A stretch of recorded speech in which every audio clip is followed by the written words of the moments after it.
Welcome to episode 242 of Grid Talk. Today we're here to review the Mexican Grand Prix qualifying. My name is Ruby Price, and joining me we have Louis Edwards. Hello.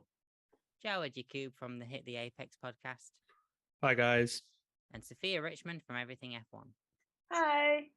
But first, if you enjoy this podcast, we'd love it if you could take 5 to leave us a 5-star rating on Spotify or a 5-star review on Apple Podcasts. If you do, you'll automatically go into our monthly draw to win a Grid Talk t-shirt from our champion range of merch. And if you're one of the 72% of people who aren't yet subscribed to the channel, please consider helping us out with a like and a subscribe. So it's a fiesta in Mexico for two-time world champion Max Verstappen, who becomes the 11th different pole sitter in as many races at the Autodromo Hermanos Rodriguez, ahead of Mercedes, of George Russell and Lewis Hamilton. Louis, we suspected he had more time in the car ahead of Q3, but it wasn't really until the final part of qualifying that Max really moved ahead of his rivals, was it? No, it was. If you were a Mercedes fan, you definitely would have been hopeful that it would have been able to grab pole, because that Red Bull, especially in Q1, Q2, looked like it had such a lack of grip. It really came into its element once the track started to rubber in. The grip was there, and the Red Bull was able to, manage its tires a bit better, because it really was like Max was, especially in his first runs in Q1, absolutely all over the place. But I think he'll be happy that he's got pole. But as we know, pole position is not really the place you want to be starting here. It's such a long drag into turn one that it honestly wouldn't surprise me that if one of the Mercedes behind him is going to be passed in by turn one, because you're going to get such a good toe. Or he prays he maybe gets a bit of a bad start and can just use the toe of the drivers that go past. Yeah, 800 meters down to the first corner. Statistically, pole has never really been where you want to be at this circuit. In the last, I think it's 4 races, Sophia. Please nod if I'm correct. Pole hasn't won or even appeared on the podium. But what has won the last 2 races is P3. But before that, we've got P2, Jawad, and that is George Russell, who was beating himself up about being 3/10 off Max Verstappen, but his engineer seemed to think it was just a little bit too far out of reach. It was, and like the lap time before it was deleted was only good enough for P2. So that lap that Verstappen put in right at the end was amazing. And, it's a testament to how his form's been this season, where he can just rock up in Q3 and plug the fastest lap in, and that's goodbye to the rest of the competition. But, I think Russell will probably be more envious of where his teammate is starting, because the second row inevitably will be the better place to get that slipstream into turn one. Still a great effort, though. It's an opportunity for them with the level playing field at high altitude to possibly get that first win this season. Russell has looked a bit more, like rattled in the last few races, like by comparison to his teammate. I know he breaks that streak of qualifying losses to Hamilton in recent times, but again, it's more important what happens on the first lap with the slipstream. So yeah, I guess, good on him for being P2, but it might not be that way for him in the race. And unless he holds on to it, I can not see him staying there for long. Yeah, absolutely. And as Sophia's corrected me, it was 2017 that the pole to not being on the podium streak started. But Sophia, speaking of that the streaks of statistics, which we place so much importance on in Formula One, it's a data-driven sport, but when it comes to the stats, sometimes we just pay a bit too much attention to them, but they have been rather accurate this season. But Lewis Hamilton, P3, should we be putting our money on him to be winning tomorrow? But also, it's a good performance from him to only get that one lap in the end because of a track limits deletion. Definitely. I mean, on the preview, I didn't even put Hamilton in my podium, and I'm now probably going to change it, because the last 2 races in Mexico, whoever started at P3 has actually won the race. So, and like you said, the stats have been very kind of consistent this season with records and theories and probabilities. So I would probably put a bit of money on it maybe to see. And they've been doing so well. We saw that in the free practices. We saw it today in qualifying. I think definitely a podium and probably a win will be for Hamilton. And they were just so close towards the end, but it just wasn't enough. Max, as usual, always in his own league of his own, but it is possible for sure. Yeah, absolutely. So, Louis, they say being on your home turf gives you that extra chance, but Sergio Perez very much needed an extra half a second, it seems. P4 behind the Mercedes, behind his teammate. Not what he wanted, but it's still somewhat to play for tomorrow. Yeah, he's got a nice sort of gaggle of cars in front of him to get himself a nice toe into turn one, which could be helpful for him.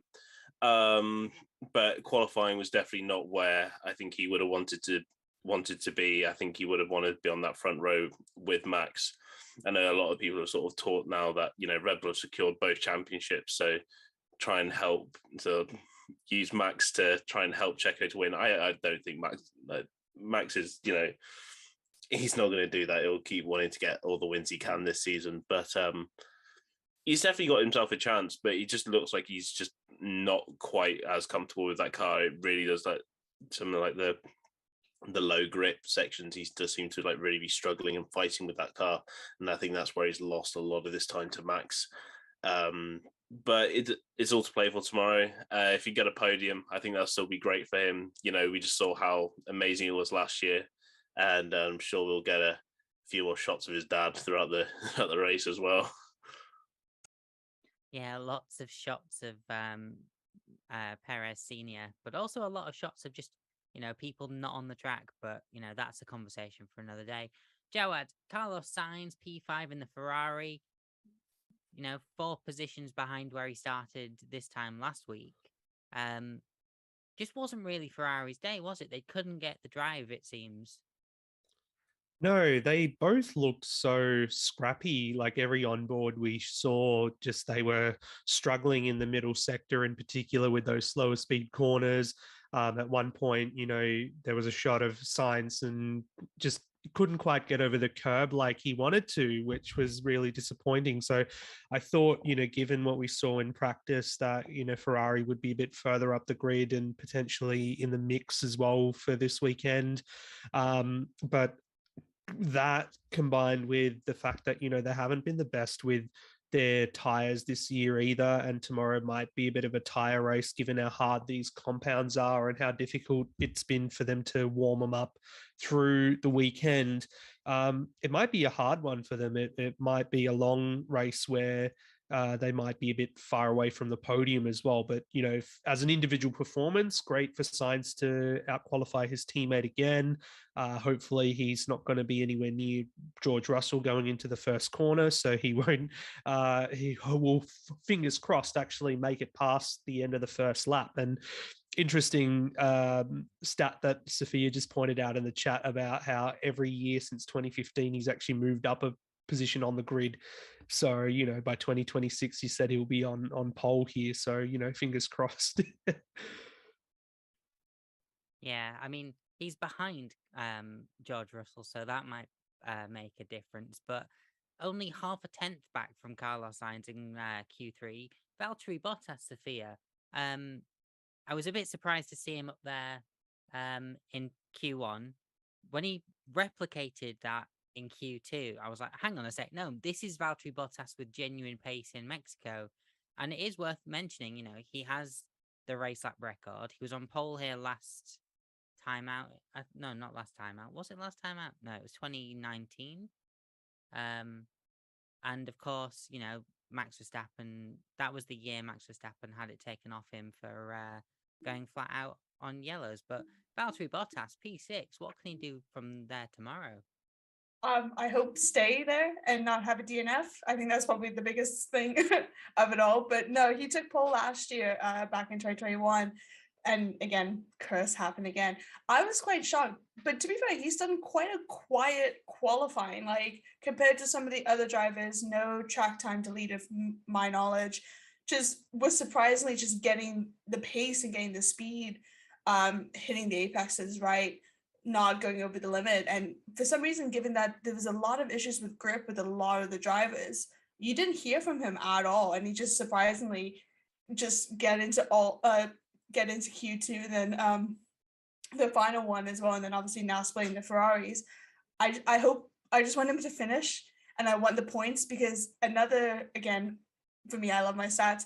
He still has not had any points. This is the longest streak he's had without any points since 2013. He was so close last weekend, and then it just went pretty much. And I'm hoping that he can stay in the top 10 for tomorrow's race and get the points needed as well for the team, given that Joe is also starting quite low for tomorrow's race as well. Yeah, no points since Canada, I think it is, for Valtteri Bottas. But Louis, in P8, ahead of the two Alpines, very important for Lando Norris in the McLaren. Yeah, it's exactly where they need to be at the moment. That battle with Alpine's close. But unfortunately, I think McLaren's quali pace maybe flatters them slightly. Often in the race, you'll see them drop back a little bit. I know Lando had an absolute storming charge in last weekend, but more often than not, we don't see as good a race pace from McLaren. Often the Alpines edge them in that. But he's exactly where he needs to be, though. And when your teammate's not getting into Q3, he's got to do the best he can against the competition. And I think you were saying before, Quali, that there was 4 teams that they were really battling with. They've lost out to the Alfa Romeo of Bottas, so still being ahead of that, the Alpines would be key, and also he'll be wanting to get ahead of that Alfa Romeo tomorrow, just to maybe give himself a bit of a buffer to the Alpines behind.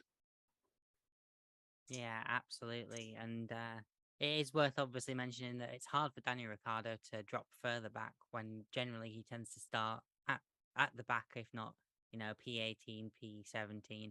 But Jawad, speaking of Fernando Alonso, who qualified P9, it was a relatively quiet session for Fernando. He was sort of doing his laps out of sync almost, so that most of the focus wasn't really on him. But P9, as Louis said, he'll be trying to get ahead of Lando. Do you think he's got a chance tomorrow? Generally, like, the Alpine has looked better in race trim, and there's been few occasions this year that they've been on the same part of the track together, so it might make for an interesting battle.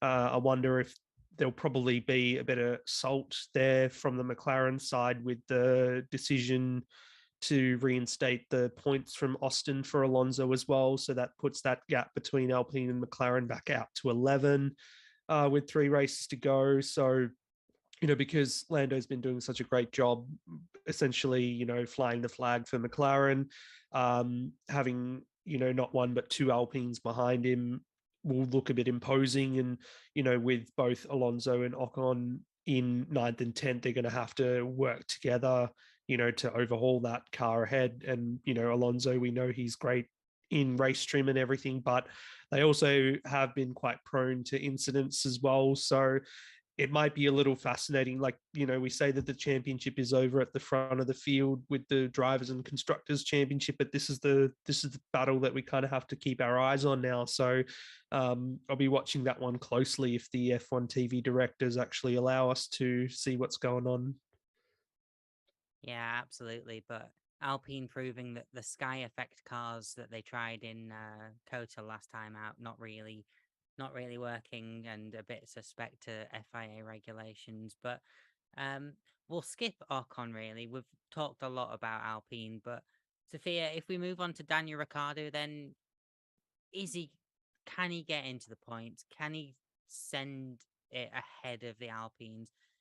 With that long straight, you'd be thinking 2017 Daniel Ricciardo, 2018 Daniel Ricciardo. It's perfect for him. He's been on pole here. But this isn't Daniel Ricciardo of 2017, 2018, is it? No, I mean, I think most Daniel Ricciardo fans were screaming and shouting for joy the fact that he got out of Q1 for it. But I don't know. I would hope, because like you said, it's set up for him perfectly. He's P11. You're going to have some of the front teams battling out. You can see, I'm probably going to have at least one DNF in the top 10. I will say that as my bold now, but it is possible. And I really hope it is, because it's just one thing after another with Daniel, like this season. Like the minute it becomes somewhat good, it just comes crashing down. Like I just don't know. And the season's just not going for him, and this is again why he isn't going to be in F1 next season, maybe as the reserve driver. Apparently it's Mercedes. I've also heard it's Red Bull. I've heard it's other teams potentially as well. Don't know. But yeah, let's hope to try to get like at least 1 point. That's what we want. It's just a single point, and that's really sad to like hear, given how well he's performed in previous years. But that's his best that he can do at the moment and how he's been driving. Yeah, absolutely. Unfortunate times for Daniel Ricciardo fans. I know we have plenty of them amongst the Grid Talk group. Louis, Zhou Guanyu was quite disappointed to, not really get into Q3, but do you think, given, there was he's had so many issues this weekend already, he was out in FP1, he was out in FP2. Do you think it was ever really on the cards to be in Q3? I mean, I don't think anyone thinks, when we think of Alfa Romeo, we never really think of them as Q3 contenders anyway. I think we all just got a bit shocked by Bottas's amazing pace. I think P12, I don't think there's really too much for Zhou to be worried about. P12, there's plenty of opportunities still to be made up. If, the pace of Bottas is to be seen, there may be some good pace. But as we've seen time and time again with Zhou this season, his luck with reliability and luck with being caught up in incidents and hit by rogue Canadians is unparalleled. And, I wish he would actually make it to the end of a Grand Prix with no real incidents, for get a good streak of them. But it's a difficult one. I think Zhou is unlikely to get any points. I expect him to probably finish roughly where he is now, but I think that's all going to be down to whether the car actually functions for the duration of the Grand Prix, which I'm already going to put quite a heavy doubt on, given the issues, the multitude of issues that he's already had this weekend. Yeah, absolutely. Jawad, behind him, the two AlphaTauris of Yuki Tsunoda and Pierre Gasly. Gasly reporting that he just had no grip. Yuki, I didn't hear much from him, but didn't seem to be, that pleased with the car either. No, like between that and also I think he was unhappy with the track position that he was on, where he was let out in the final runs of Q2 with the team. I think it was just one of those text messages that were put on the screen after Q2 that confirmed that. So yeah, like there's not much really to say about AlphaTauri. That they're kind of where you expect them. They've really been a big letdown this season, I reckon. And despite a couple of good points performances from both Tsunoda and Gasly, it's almost like, is he just going through the motions because he's not going to be there next year or in a couple of races time? It's the end of his stint at AlphaTauri. Tsunoda, like, not really showing any encouraging signs because effectively he is going into next year as the lead driver for that team. But then at the same time, it's more so that the team haven't given them the kind of machinery that they need to be at the front or like in the middle of the midfield, really. Looking at the points as well, Haas are a point ahead of them. They're not going to fall behind Williams and finish last, but to finish second last this year, I think is going to be a big blow for a team which 2 years ago was able to notch up a race win. They were on the podium last year as well in Baku. Really expected more from AlphaTauri, but this qualifying session kind of being bang in the middle of the field, not really expecting them to go forward. There's potential that they could go backwards, depending on the cars behind them. There's not much more else to say. Yeah, and Mexico being Pierre Gasly's last. Well, I want to say, like, good result, like P4. But good probably not being as superlative as it should be. P4 is a very good position to be in when you're in an Alpha Tauri. But Sophia, Kevin Magnussen qualified P15, will be starting P19 because of a 5-place grid penalty for use of additional power unit elements. It was almost as though the Hasses were in the wrong positions, ultimately for the scenarios that they're having in tomorrow's race. But ultimately that did come down to Mick having a track time deleted that would have probably got him through to Q2. Definitely his time, it was on the board at like P8, P6, quite another shocking one, and then obviously got deleted. But you can see in the replay as well that it was clearly, it's the same area that Hamilton had his time deleted as well. So FIA being consistent for once recently in it is quite a common one. But I don't understand, because when they went out, Mick was giving a toe to Kevin. And again, we knew that they're going to take a 5-place grid penalty due to the situation that happened with the free practice and all that. So why go out that way? Why put Kevin ahead of Mick when ideally you want Mick to be as high as possible no matter what? And then being bumped out by your own teammate, it's always not the best. And it was quite marginally as well. I think it was like, if I look at the time, it's like less than 0.2 second off, like very, very minimal. And then obviously Mick timing with the exact same time as Seb as well, which was really cute to see. But yeah, why? Obviously with Kevin Magnussen starting below, I don't see him getting into where he is, where he would have been if it wasn't for the penalty. I don't think he's going to finish 15 or above. Mick, I think, hopefully will finish a race. Or probably stay where he is, maybe move up 1 or 2 with the few DNFs that might happen with the race tomorrow. Because like I said, it is possible. I think it will be, given that there's been no grip at all seen in free practice and in quali for most of the teams. So it's going to be a spicy race. It's going to be quite an interesting one going into that first turn to see who's going to survive after that. Yeah, and there has, of course, been a lot of talk about Mick being able to stay where he is at the minute. That Haas seat, if we, accept that the asterisk by Logan Sargent's Williams seat for next season is a given, the Haas seat of Mick Schumacher being the only one that hasn't been confirmed yet for 2023. Louis, Sebastian Vettel, as mentioned by Sophia, got the exact same time down to the 3 digits as Mick Schumacher. Ultimately, they both ended up being knocked out by, I think it was Yuki Tsunoda's time in Q1. But seemed to be a bit confused as to why he didn't go ahead of Mick Schumacher with that time. Is it because Mick set it first, isn't it? Yeah, I think that's the only reason why.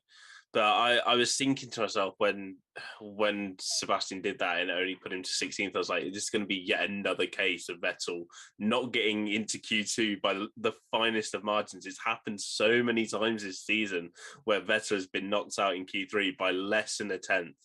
It's ridiculous how many times, but Yuki kind of put an absolute, put a much better lap in the second time round. But I mean, you can look at the results in that bottom 5 and you can tell that the Aston Martins and the Williams are just the 2 slowest teams. So it would have taken a lot from Seb to really have clawed that car out of the bottom in Q1 and got himself anywhere decent in Q2. I think it's just where they are at the Aston Martin. Then obviously they're not going to bother developing it any further this season. That car's been a lost cause pretty much since Bahrain when it was trundling around at the back. So, yeah, I mean, it's disappointing for Seb that he's having to bow out, and in such a horrific car. But I think it's clear the intentions from Aston Martin is that they want to win the World Championship with Fernando Alonso next year, hence why they've signed him on a multi-year deal, and they've clearly got an amazing car for Fernando to make such a wise career move. Yeah, I think it's currently driving around in P1 and P4 at this circuit, for next year. Yeah. But it was very much a slam back to reality for Sebastian Vettel today after a very impressive drive at COTA last time out.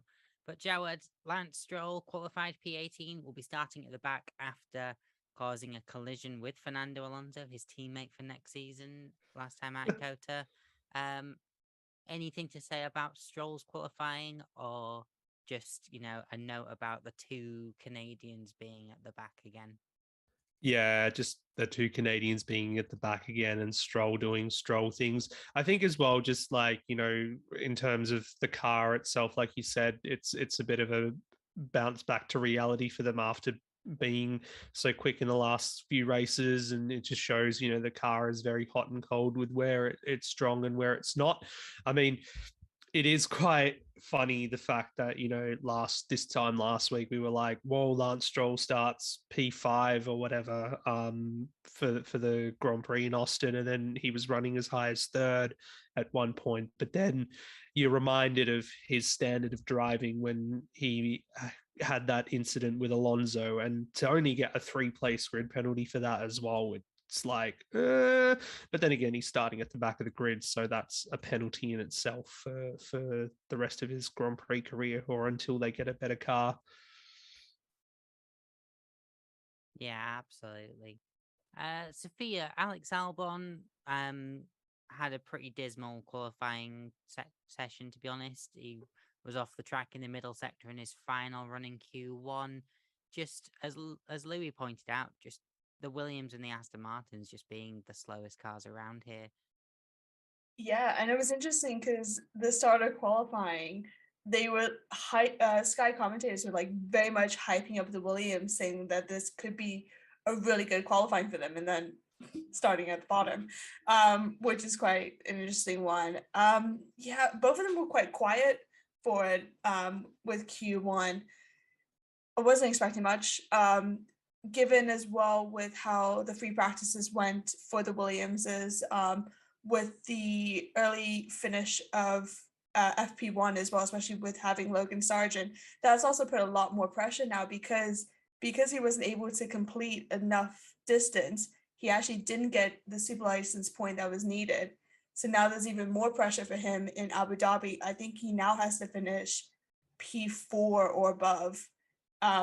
So that could be laying into an interesting one because it's more challenging in FP2 to get in F2 to get the positions needed. So might see a new announcement for Williams to see who's going to be racing with Alex next season potentially.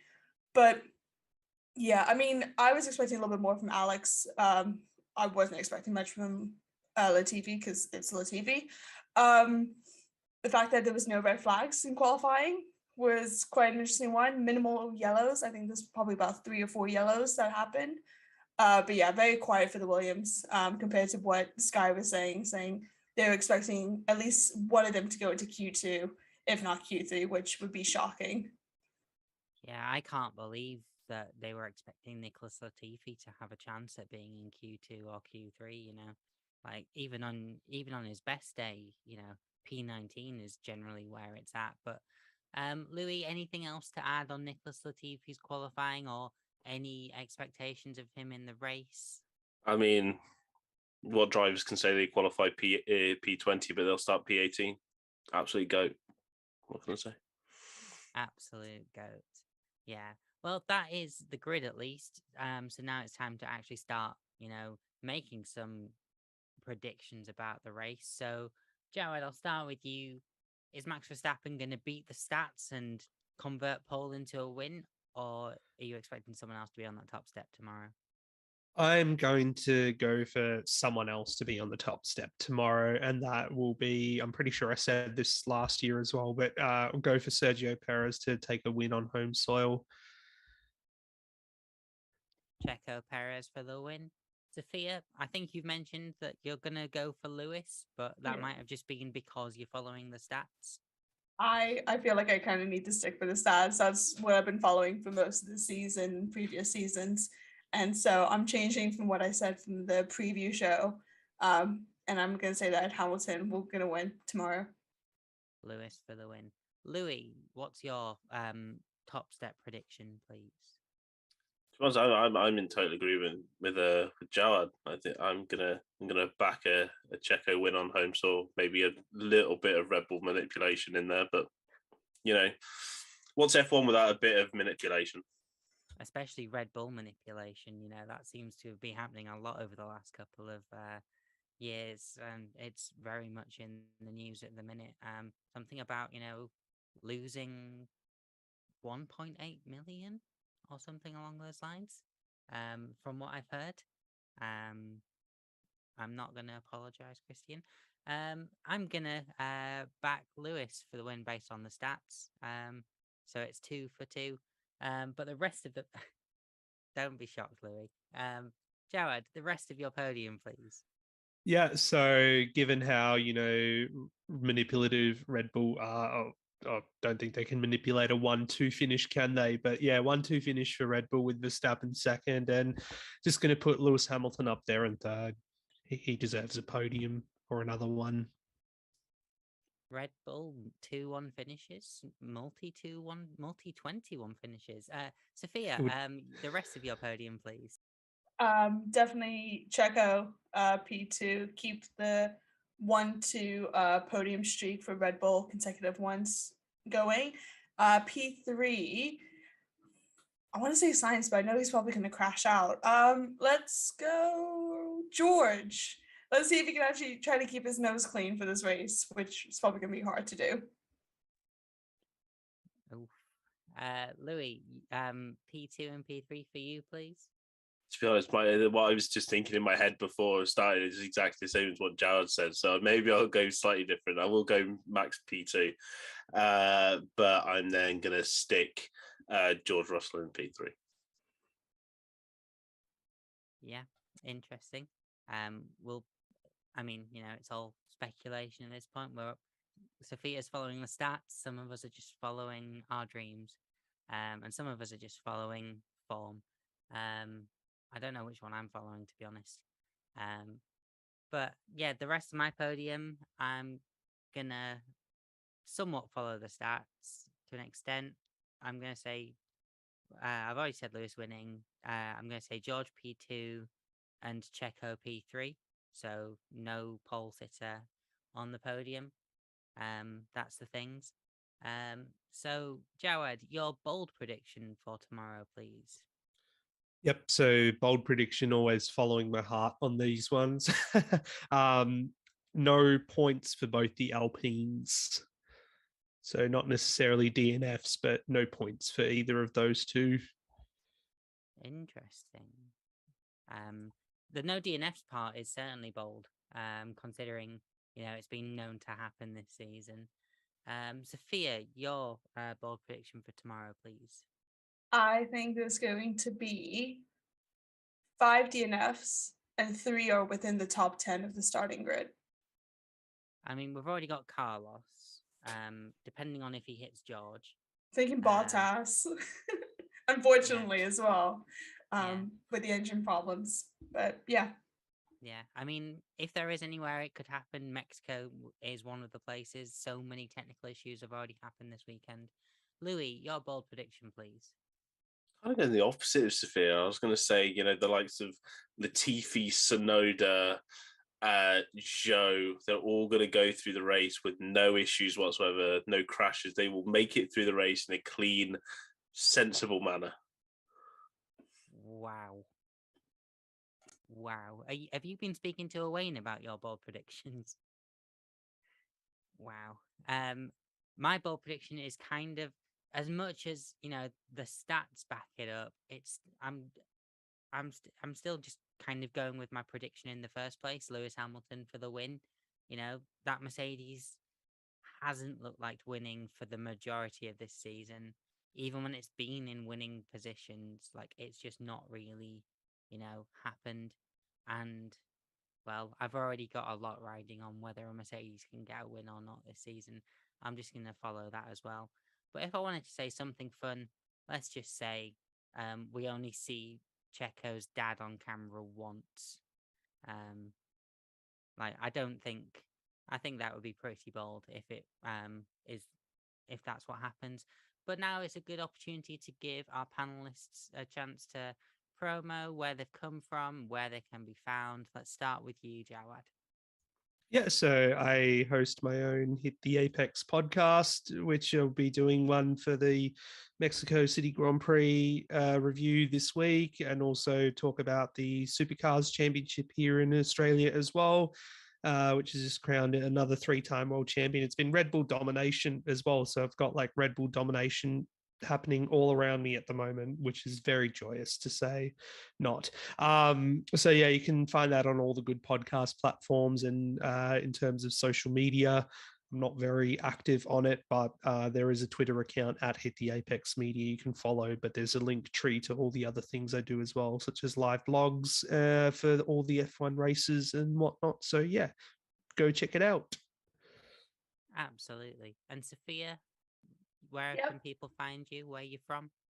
Yep. So I'm part of Everything F1. You can find us on all social medias at Join EF1. We also have a podcast that we record on Tuesdays and then release on Wednesdays. We have some interesting guests that have come in, so we've had some one-offs, but on all social medias. And we also have a website that we post information daily at www.everythingf1.com. Fabulous. And Louis, kind of like me, you're mostly just around here, but if anyone wanted to, find you, where can they go? Well, in answer to your original question, so I'm from here. You can find me here. I'm on like 100+ episodes of this podcast. So you want to listen to me, you can go ahead and listen to more Grid Talk. But no, otherwise, if you want to hear from me, I'll often be on here, or I'll be hosting every now and again.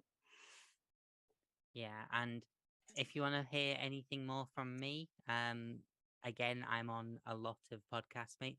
I don't know if it's 3 figures as of yet, but I have been on a lot of them. But if you want to find me on any of the socials, it's at Rubes, RUUBEZ 001 if you're on Instagram. But on that note, Grid Talk is available on YouTube, where most episodes are recorded live, as you can tell if you're watching this one. Generally, it's hello Connor, hello Tom. As well as Amazon Fire, Spotify, Google Podcasts, Apple Music, Verbal, Omni Studio, and Pocket Casts. Just search Formula One Grid Talk for our huge back catalogue of shows with previews and reactions to qualifying and the race results. Count how many Louis on. Please consider supporting the channel on Patreon so we can get mics, lights, and better recording equipment. You can get your hands on some official Grid Talk merchandise on f1chronicle.com/store. Also, make sure you subscribe to be the first to know when each new episode is released every single week. And we'll be back soon with plenty more F1 content tomorrow for the Mexican Grand Prix review. Thank you very much to everyone for joining me. No worries. Thank you. Thank you. Thank you very much for listening, and goodbye.